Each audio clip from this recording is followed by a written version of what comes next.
अस्सलामुअलैकुम, welcome to my channel. कैसे हैं आप सब लोग? अल्लाह का शुक्र है हम लोग बिल्कुल ठीक ठाक हैं। आप सब की दुआओं से अल्लाह ताला आपको जहां रखे खुश रखे, से तंदुरुस्ती के साथ, आमीन सुम आमीन। तो जी ये जो व्लॉग है आज जो है वो कराची में वेदर जो था वो मॉर्निंग से ही बहुत ही ज़्यादा मौसम हुआ औसम वाली बात थी जी। और रात में ही यहाँ पर एक जो बारिश हुई थी वो 6 बजे तक हुई थी पहली बारिश। उसके बाद फिर सुबह से ही मौसम बहुत प्यारा हुआ था। तो मैंने सोचा क्यों ना आज जो है वो एक ऐसी वीडियो बनाई जाए कि जो सर्दियों का मौसम में जब बारिश होती है और फिर जो पकवान वगैरह बनते हैं तो उसके ऊपर हम बात करते हैं, क्योंकि मुख्तलिफ़ लोग मुख्तलिफ़ चीज़ें बना रहे होते हैं। तो मैंने सोचा कि मैं भी आप लोगों को करूँ ताकि एक आइडिया हो जाए कि भाई ये सब चीज़ें भी होती हैं। सबसे पहले तो भाई आपने अगर मौसम आपका अच्छा हो, सर्दी गर्मी हो, ये जो होते हैं ना आपके पकोड़े, दही बड़े, छोले, समोसे, रोल, ये सब जो हैं ये बहुत ज़्यादा आपके इसमें शामिल होता है कि जिस दिन बारिश होती है उस दिन लोग ज़रूर जो होता है वो पकोड़े खा रहे होते हैं, समोसे खा रहे होते हैं, रोल और इसी तरह की सारी चीज़ें जो होती हैं। ये भाई हमारे लिए स्पेशली जो मैंने इनसे रिक्वेस्ट की थी, तो ये मिर्चें जो है ना ये फ्राई कर रहे हैं। ये मिर्चें ये देते हैं चीज़ों, अगर आप जैसे ये बोल्स वगैरह रखे हुए हैं, ये बोल्स के अंदर जो है ना ये बनाते हैं सारा कचूमर वगैरह, मिर्चें डालते हैं उसके ऊपर। तो ये मिर्चें हैं ज़बरदस्त किस्म की, ये फ्राई होगी, ये मुझे देंगे इसमें से बहुत आला है। तो जी वो आपको शॉप दिखाई थी वो बोरा पीर की शॉप है, जहाँ से हम लोगों ने बच्चों के लिए चीज़ें ली थी। और ये बहुत मज़े के रोल, समोसे वगैरह होते हैं, ये सारी चीज़ें हम वहाँ से लेकर आए थे। मुझे कुछ काम था बोरा पीर की मार्केट में, तो बस हमने वहीं से लिया था। मौसम बहुत प्यारा हुआ था तो मैंने कहा कि यहाँ से ये चीज़ें लेते हुए चलते हैं, बच्चे भी खाएंगे, बच्चे भी खुश होंगे, उनको बहुत पसंद है चीज़ें। तो ये चीज़ें हम लेकर घर आ गए थे और वाकई में बच्चों ने बहुत शौक़ से खाए थे। इनकी चटनी वगैरह जो होती है वो इतनी मज़े की होती है, बहुत ही डिफरेंट किस्म के होते हैं। और उसके साथ जो ये आपको मिर्ची वगैरह तल के देते हैं ना, तो वो बहुत मज़े की लगती हैं।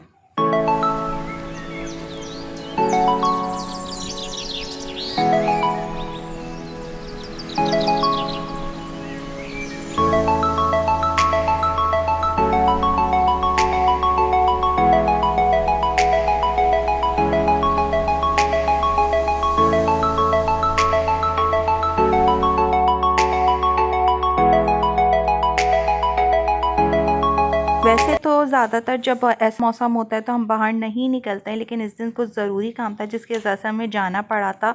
और फिर वो हमारा काम भी नहीं हो पाया था, क्योंकि जब वहाँ गए थे तो बारिश हो रही थी, तो फिर हम जो थे वो जल्दी ही वापस आ गए थे। और बच्चे जो थे वो घर पर ही थे, तो मैंने फिर कहा कि इन लोगों के लिए ले लें, वरना फिर ये कि मैं घर में ख़ुद बनाती। लेकिन अब वहाँ से आ रहे थे तो फिर लेते हुए आए थे और बच्चों को दे दिया था मैंने। और बच्चे जो थे वो खाना खा रहे थे, क्योंकि बच्चे जो थे सुबह नाश्ता उन लोगों ने कोई इतना ख़ास किया नहीं था और मैं निकल गई थी, तो फिर वहाँ से इसीलिए लेती भी आ गई थी। अच्छा जी, ये पकोड़े रोल वगैरह के बाद जो है बेसन की रोटी बहुत शौक़ से खाई जाती है, जो लहसुन चटनी के साथ होती है, ये भी बहुत शौक़ से जाती है। बारिश होती है और फ़ौरन ही होता है कि भाई बेसन की रोटी बनाओ असली के साथ, और जो होता है मक्खन के साथ, असली घी और मक्खन के साथ बड़ी शौक़ से खाई जाती है। उसके अलावा फिर ये आपके आलू भरे पराठे होते हैं, ये भी बहुत शौक़ से खाए जाते हैं। बारिश के मौसम में आलू भरे पराठे बहुत अच्छे लगते हैं, ये भी असली घी या मक्खन के साथ बड़े मज़े के लगते हैं। उसके अलावा जी अगर आपके मौसम सर्दी का है तो फिर फ़िश बहुत शौक़ से खाई जाती है।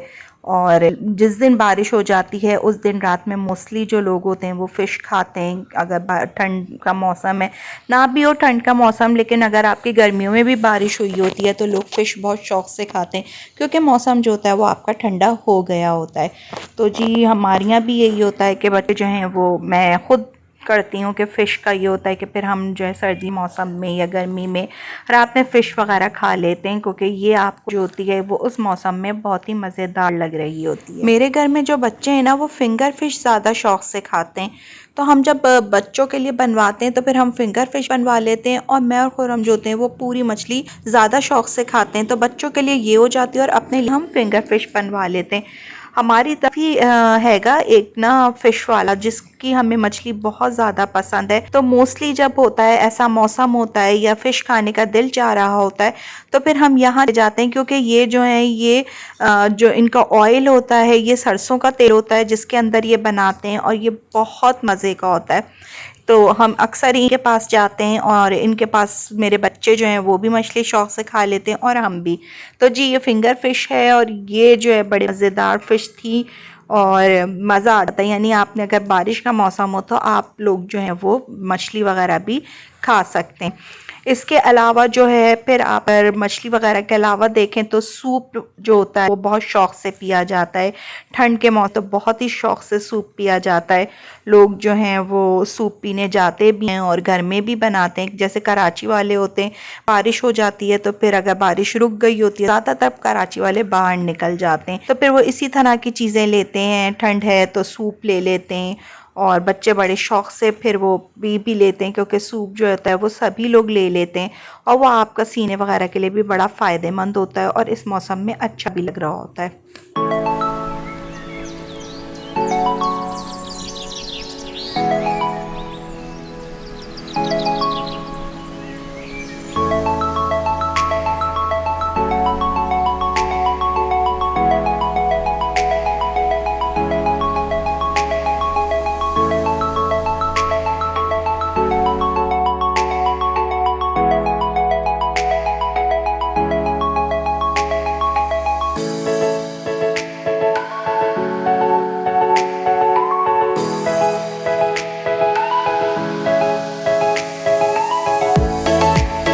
अब हम आ जाते हैं पाए की तरफ। पाए भी बहुत ज़्यादा बारिश के मौसम में सर्दियों में बहुत शौक़ से खाए जाते हैं। बकरे के पाए हों बड़े के पाए हों दोनों पाए होते हैं वो बहुत शौक़ से खाए जाते हैं। भी इस दिन पाए चढ़ा दिए थे और ये मेरे पास जो हैं वो बकरे के पाए हैं जो कि मेरे पास 16 पाए थे। तो वो मैंने वो चढ़ाया था और मैंने इसको पहले खा के और इसका लहसुन डाल के एक उबाल आने पर पानी फेंक दिया था। उसके बाद दोबारा मैंने पानी डाला था। अब मेरा उबाल शुरू हुआ था तो एक मैंने इसके अंदर उसका नेशनल का पाया मसाला डाल के और जो था वो 2 चम्मच अपने लहसुन अदरक का पेस्ट डालकर और मैंने इसको चढ़ा दिया था। और थोड़ी देर के बाद फिर मैंने इसके अंदर जो थी 2 प्याज को बारीक काट कर और वो डाल दिया था और फिर मैंने इसको अच्छे पकने के लिए छोड़ दिया था।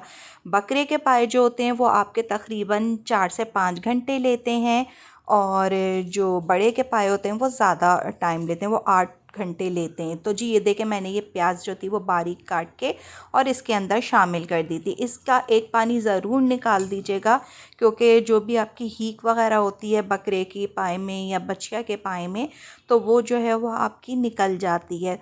तो मैंने भी एक पानी निकाल दिया था। साथ साथ मैं अपने लिए चाय भी बना रही थी साथ में ही। अब देखें जी अब मैंने इसके अंदर जो था वो तकरीबन 3 पाव जो था वो गोश्त भी डाल दिया था। बॉम का गोश्त डाला था, निहारी वाला जो गोश्त होता है वही पाए में पड़ता है। तो जी वो मैंने शामिल कर दिया था। ये मैं आपको दिखा रही हूँ कि मैंने इसके अंदर जो है वो 3 पाव गोश्त भी शामिल कर दिया। और अब मैं इसको यानी मैंने जब गोश्त शामिल किया 2 घंटे मेरे पाए पक चुके थे, उसके बाद मैंने इसके अंदर गोश्त शामिल किया। गोश्त को साथ में शामिल नहीं करिएगा वरना गोश्त गल जाएगा, पाए देर से गलेंगे, इस वजह से फिर आप जो है वो देर से शामिल करिएगा। अब मैंने जो है वो जब पकते हुए मेरे 4 घंटे हो गए थे तो अब मैंने जो है वो अपने फ्राइंग पैन में जो है ऑयल लिया है। ऑयल के अंदर मैंने जो थी वो प्याज जो थी वो अच्छी तरह मैंने चॉपर में चॉप कर ली थी। आप चाहें तो आप हाथ से भी उसको चॉप कर मतलब आप उसको स्क्वायर में काट सकते हैं।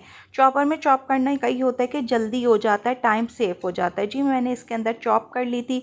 ये भी मैंने 2 प्याज़ें ली हैं, दरमियाने साइज़ की ली हैं और ये मैं इसके अंदर शामिल कर दूंगी। उसके बाद जब ये मेरी हल्की सी गोल्डन होना शुरू हो जाएगी तो फिर मैं इसमें बाकी की चीज़ें ऐड करूँगी।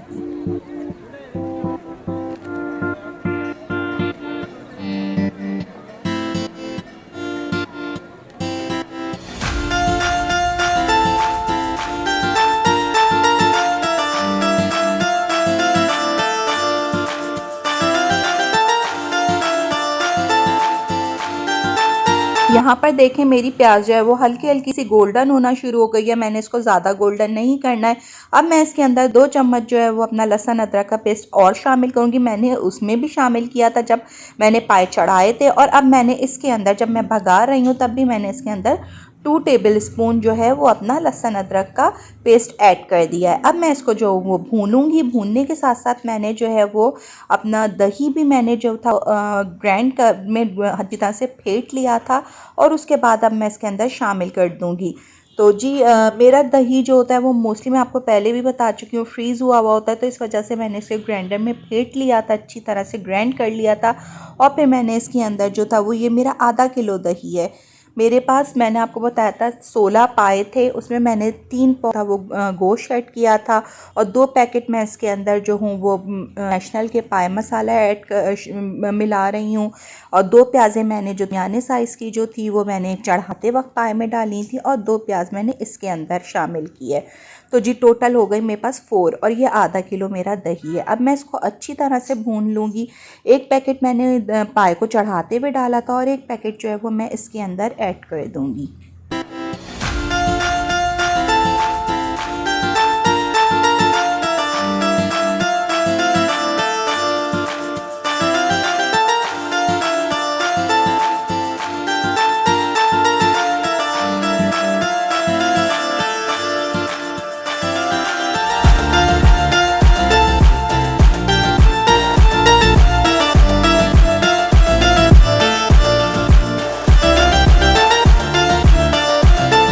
यहाँ पर जो है वो अब मेरा मसाला भुन चुका है। देखें मेरा मसाला बिल्कुल भुन गया था, ऑयल ऊपर आ गया था।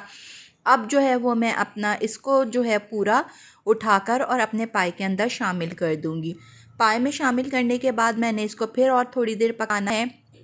पाए तकरीबन मेरे गल चुके हैं, लेकिन मैंने फिर भी इसको इसमें शामिल करके और मैं फिर थोड़ी देर इसको पकाऊंगी। आधे पौन घंटे ये और पकेंगे, उसके बाद फिर मैं इसका फ्लेम ऑफ कर दूँगी।